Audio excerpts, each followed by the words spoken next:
Hello and welcome back to the Drive Formula podcast, where we take trust, communication, and action to accelerate your team from 0 to 60. This is our enhanced audiobook of the book Driving Engagement by Eric Lichty and Marcus Williams. So we would appreciate it if you would purchase the book. You can purchase it at your favorite online bookseller. That's Driving Engagement. It really helps us if you've read the book or if you're enjoying the podcast and reading the book through the podcast. Please take 5 minutes and go and leave a review. We would really appreciate it. It helps us out a lot. So today is Chapter 10 of our enhanced audiobook. Next week, Eric and I will take a deep dive into Chapter 10. But today I will be just reading Chapter 10. We would love to hear your comments or questions, and we can address them in the next episode. So let's get started. Chapter 10. Choosing a driving mode. Isn't it interesting that the most my way or the highway type leaders are also the most incompetent? There's a saying you might hear if you were working as a government employee, promoted to his highest level of incompetence. For some reason, people who want to be promoted tend to focus more on promotion than they do on learning the ins and outs of the company and its product or service. They want a bigger check, the distinguished title, and the power. All across the country, organizations are promoting the people who want to be promoted rather than the people who deserve to be promoted. Why is that? Being a great leader requires humility. The more humble a person, the less likely she will believe she is worthy or ready to lead. So that puts us in a quandary. We need those people to lead, and we need them to recognize they are ready and capable of doing great things. Take a moment to honestly examine why you wanted to become a leader in your organization. Did you do so out of a desire for the check, title, and power? Or did you have more altruistic motives? Do you truly believe you can help your employees be more engaged and more productive? Do you have ideas that will increase retention and create a culture where people are knocking down your door to work for you? Where do you fit in the leadership triangle below? Confidence, humility, competence. When you take the time to educate yourself and become competent in your profession and company, you will feel increased confidence in your own ability to lead. Your employees will also see that despite your experience and competence, you still allow them to be the experts at their job while providing them with the tools and space to do so. This is leading with humility. With that competence, combined with humility, suddenly your employees will become confident in you as a leader and will trust your judgment. In continuing with our comparison to vehicles, you are allowing your employees to drive the car that best suits their needs and responsibilities. You may not be the expert in how a sedan works, but you are competent enough to know how to diagnose and perform proper maintenance on the car to keep it running at peak performance. Let's add another component to our example. As a leader, you provide the proper vehicle, but you also set boundaries, limits, and rules on how your employees should drive. Just like everyone on the road has to follow traffic signals, signs, speed limits, and other laws, your employees must drive within your policies and limits. If you set a goal for them to drive a 500-mile race to the next deadline, you don't need them to drive 600 miles so they can claim they went the furthest.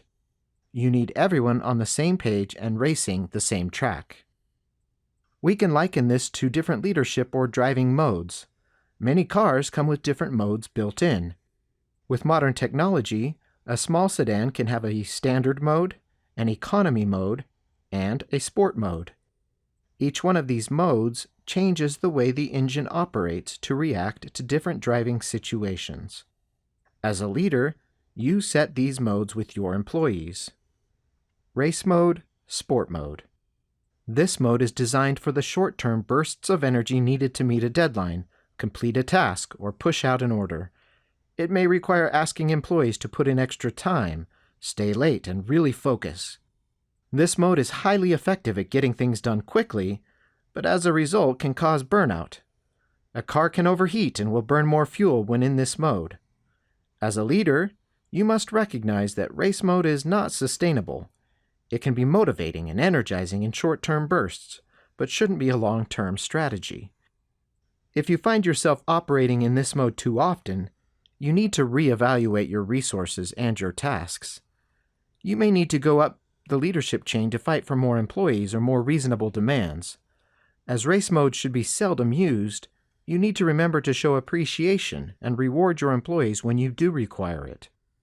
When the burst of energy is done, your employees may need a day off or some sort of way to decompress from this stress.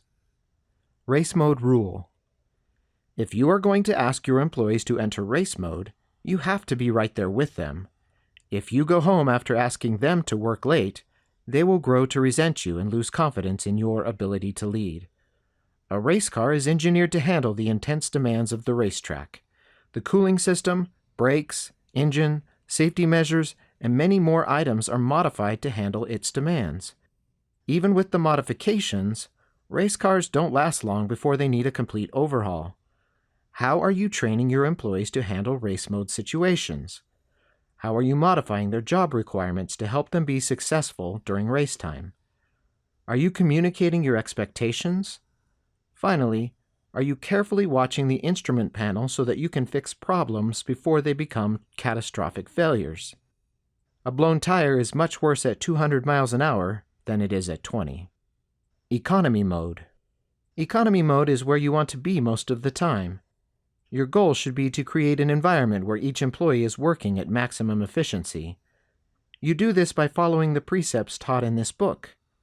You have allowed every employee to drive the vehicle that fits their needs and style, so that they will be productive and engaged. You have created an environment where they can thrive on a daily basis. You have carefully placed each employee in the right role, with the right responsibilities, and with clear expectations. You have allowed everyone to be an expert in their field. You have created trusted avenues of communication, repair, and maintenance. As a car drives down the road, each component has been programmed to do its specific job to help the vehicle arrive safely at its destination. The driver drives with confidence, constantly monitoring the dashboard indicators and the feel of the road. The leader does not have to think about how many times the engine needs to fire per minute or if the engine is getting its proper air-to-fuel mixture. They just need to provide the roadmap, designate the route, and monitor all of the other vehicles as they move toward the final destination. Maintenance mode. Every vehicle requires maintenance. If you keep up with preventative maintenance, you can avoid many major problems, but not all. Remember the vehicle with over 500,000 miles referenced earlier?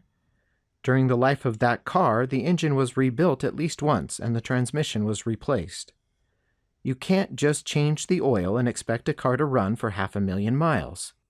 Cars, and people, don't work that way. As problems arise, your car sends signals telling you that it needs repairs or maintenance. Some maintenance can be foreseen, but not all.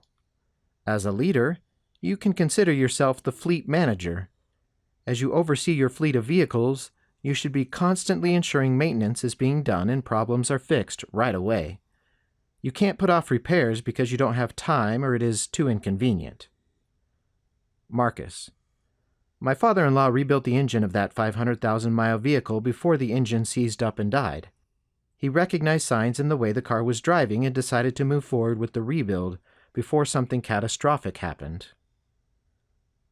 That's an example of a large fix, but the same thing applies to small problems. Train your team to recognize and communicate problems early so they can be fixed right away. You will face the inevitable problem whether an employee is not producing or worse, is killing morale through bad behavior or a bad attitude. Most situations have a solution.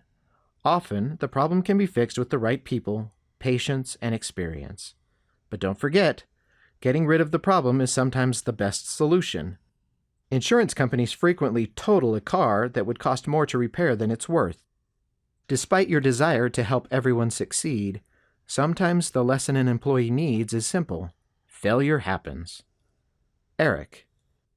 When my mechanics start to get angry or frustrated at a car that they are working on, I tell them to step away and cool off. Otherwise, the car will always win. The car does not care if a mechanic is getting frustrated that a part doesn't fit quite right or a bolt is stuck. When an employee is causing frustration, take a step back. Look at the situation from another angle. Ask another colleague for advice. Unlike a car, the employee will show emotion and must be treated with professionalism and care. But ultimately, both of you want the car back up and running. I was an emergency medical technician, EMT, for 14 years and had to be prepared for anything. Often, I would get good information in advance, but otherwise I had to react to whatever I found at the scene as it happened. I knew I had to be calm as I assessed the situation and began treating the injured. My mood affected the patients as well as the rest of my crew. I can cite many situations when a crew member escalated the situation through their attitude and behavior, causing the patient to become combative and uncooperative. That didn't help anyone. The most important thing to remember, especially in maintenance mode, is to act with humility. Look at the totality of the situation and change gears so that your employee can get back up to speed. Give them the time and resources they need to get back to working efficiently. Be open to suggestions and feedback as you search for ways to help fix the situation and avoid it in the future.